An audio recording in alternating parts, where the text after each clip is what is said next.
Hello दोस्तों। इस video पे आज हम बात करेंगे निफ्टी और बैंक निफ्टी के एनालिसिस के बारे में, जो कि कल को है और 31 अक्टूबर, जो कि अक्टूबर का लास्ट ट्रेडिंग सेशन होने वाला है ये। और अभी तक जैसा कैंडल है वो ऊपर का वीक बिल्कुल नहीं है और ये पॉजिटिव में ही क्लोज होने जा रहा है।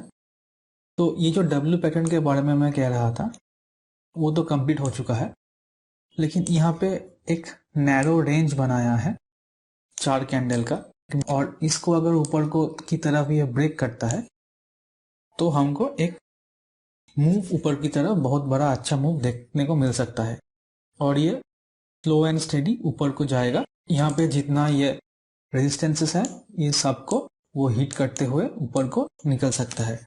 लेकिन ये जो जोन है ये 18,000 से लेके 18,100 ये एक रेजिस्टेंस जोन है।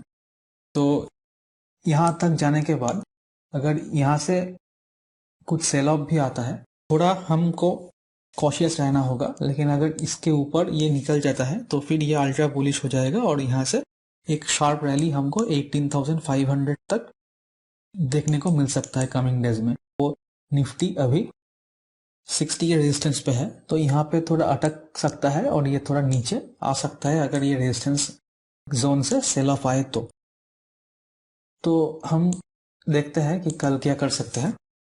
तो 15 मिनट चार्ट में अगर हम देखें तो ये एक बड़ा सा जोन में ट्रेड कर रहा है। 17,650 से लेकर 17,840 ये जो जोन है ये एक बड़ा सा जोन के बीच बैंक निफ्टी ट्रेड कर रहा है और इसके अपर एंड की तरफ जाने की कोशिश कर रहा है निफ्टी अगर फ्लैट खुलता है इसी जोन के बीच 17,800 से लेके 17,720 इस 100 पॉइंट 100 पॉइंट के बीच अगर निफ्टी खुलता है और यहाँ से अगर एक ब्रेकआउट देता है तो हम 20 या 25 रुपए स्टॉप लॉस डाल के इसको बाई कर सकते हैं। और हमारा पहला टारगेट जो होगा वो 17,920 का होनी चाहिए और उसके बाद 18,020। ये दो टारगेट हमको देखने को मिल सकता है अगर निफ्टी फ्लैट खुल के ऊपर को जाए तो। और अगर ये फ्लैट खुल के नीचे को आए तो ये जो 17,680-640 का लेवल है यहाँ पे फिर से सपोर्ट ले सकता है। तो हम वहाँ पे भी 20-25 पॉइंट स्टॉप लॉस देके सेल कर सकते हैं, लेकिन जो टारगेट है वो 17,680 का होना चाहिए और 17,640 पुल बैक भी हमको शार्प दिखने को मिलेगा। लेकिन दिक्कत की बात यह होगी कि अगर निफ्टी बहुत बड़ा गैप अप या बहुत बड़ा गैप डाउन खुलता है, तो अगर बहुत बड़ा गैप अप खुलता है 17,900 के ऊपर तो यहाँ पे अगर पहला कैंडल एक नेगेटिव कैंडल बनता है तो उसके नीचे हम सेल कर सकता है ऊपर का स्टॉप लॉस डाल के, क्योंकि ये रेजिस्टेंस जोन है। तो जितने भी सेलर है या फिर कॉल सेल करके गए होंगे उनको दिक्कत आने वाला है। तो वो अगर अपना पोजीशन स्क्वायर ऑफ करे तो रिपल इफेक्ट में मार्केट और भी ऊपर को जा सकता है। तो इसीलिए अगर बहुत बड़ा गैप अप खुलता है तो एक नेगेटिव कैंडल अगर हमको दिखे उसके ऊपर को हमें स्टॉप लॉस लगाना होगा, ये बहुत इंपॉर्टेंट है। और फिर उसके नीचे हम सेल कर सकते हैं और हमारा टारगेट जो है वो आज क्लोजिंग होना चाहिए। वही बात अगर गैप डाउन है, अगर ये गैप डाउन है तो ऊपर को ये 17,800 का रेजिस्टेंस मिलेगा और नीचे यहाँ पे 17,550 580 ये जोन का सपोर्ट, तो उसके बीच वोलाटाइल हो जाएगा और वो फिर कंसोलिडेशन मोड में चला जाएगा। तो ये रहा निफ्टी। अब हम देखते हैं कि बैंक निफ्टी में क्या हो सकता है। बैंक निफ्टी का जो मंथली कैंडल है वो भी हायर रेंज में ऑल टाइम हाई के पास ट्रेड हो रहा है। तो यह कहाँ पे क्लोज होता है देखते हैं, उसके बाद हम इसको एनालाइज करेंगे। और यहाँ पे 60 का जो सपोर्ट है वो एक बहुत पॉजिटिव दर्शाता है बैंक निफ्टी को। और वीकली चार्ट में भी बैंक निफ्टी एक काप और हैंडल, जैसे मैं पिछले वीक के एनालिसिस में कहा था कि ये काप और हैंडल पैटर्न फॉर्म हो रहा है और रेजिस्टेंस के पास एक लाल कैंडल बना है। अगर इसके लो को ये ब्रेक करता है पूरा नीचे ये आ सकता है और अगर इसके ऊपर सस्टेन करे तो हमको एक बड़ा सा मूव ऊपर को दिख सकता है अगले एक साल में 6,000 से 8,000 पॉइंट के बीच। डेली चार्ट में ये जो हायर बॉटम के बाद हम बहुत दिन से कर रहे हैं वो टारगेट कंप्लीट हो चुका है। अब यहाँ पे भी ये बहुत नैरो रेंज बना रहा है, एक नैरो रेंज ऑफ 4 कैंडल्स ये बना रहा है। इस कैंडल के ऊपर ये ब्रेक करता है और ऑल टाइम हाई को टेकआउट करता है वो एक बड़ा सा टारगेट ऊपर को मिल सकता है। और अगर ये नीचे को आए तो फिर ये 4200 लेवल या फिर 41,000 से लेके 4500 4200 ये लेवल तक भी बैंक निफ्टी आ सकता है। ऐसा जोन पे अभी बैंक निफ्टी है।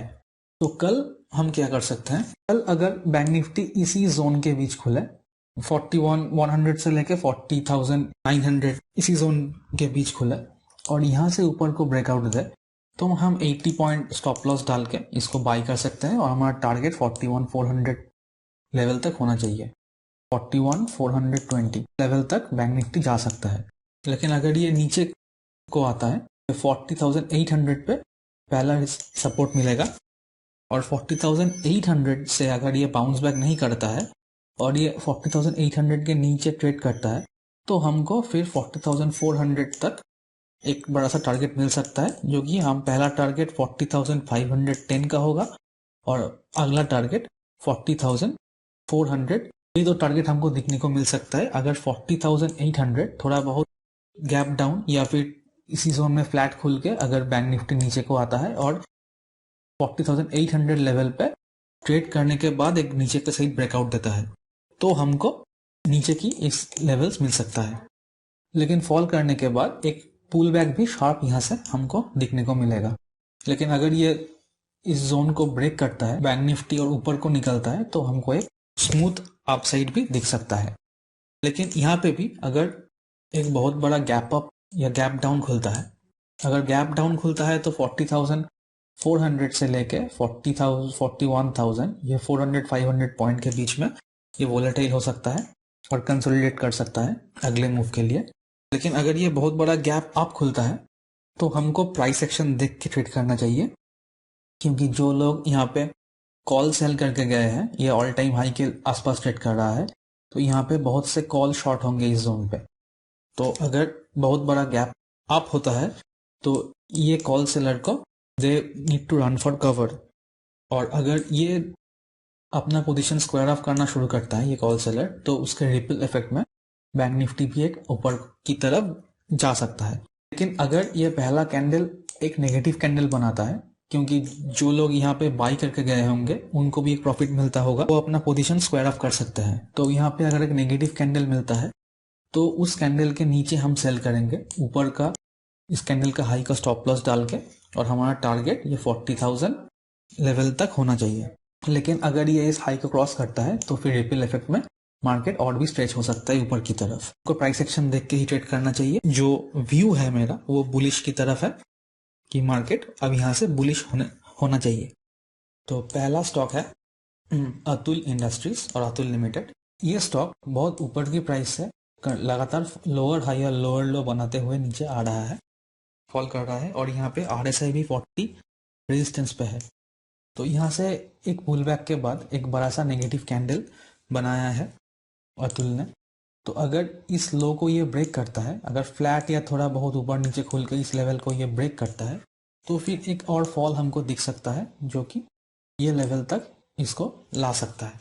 अतुल को हम 8300 के नीचे हम सेल करेंगे। 10 रुपए का स्टॉप लॉस होगा और 1:2 हमारा टारगेट नीचे की तरफ। अगला स्टॉक है बलरामपुर चीनी। यहाँ पे भी जो हाई है वो नीचे आता हुआ दिख रहा है। जो नेगेटिव कैंडल है वो बड़ा साइज का हो रहा है और शार्प फॉल हो रहा है, और जो ये ग्रीन कैंडल्स है वो स्मॉल कैंडल सिर्फ थोड़ा बहुत पुल बैक के लिए दिख रहा है, और जो भी अभी सेल ऑफ के लिए आ रहा है।